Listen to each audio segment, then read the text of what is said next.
Perché noi dobbiamo sentirci dei criminali perché vogliamo accogliere?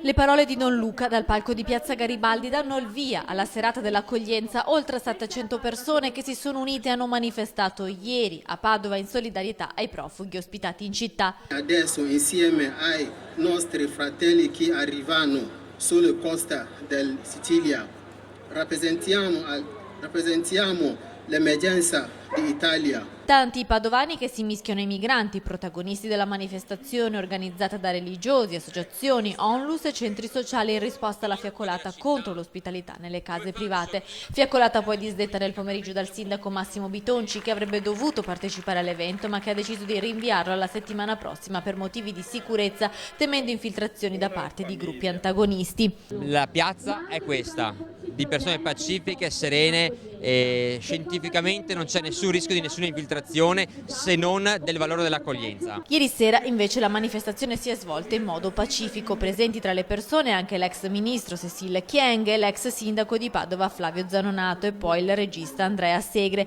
ma in piazza c'era soprattutto la gente. Trovo che sia importante e giusto in questo momento far capire che l'accoglienza è una cosa molto importante. Vogliamo accogliere i stranieri, anch'io sono una straniera, siamo tutti immigrati. I miei sono immigrati in America, dal Molise, e io sono tornata in Italia. Giusto ospitare, dare accoglienza anche nelle case private, insomma, questo che un po' fa discutere. Sì, sicuramente sì. Lei lo farebbe? Certo. Tra gli interventi in Piazza Garibaldi anche quelli dei privati cittadini che hanno messo a disposizione la propria abitazione per l'accoglienza.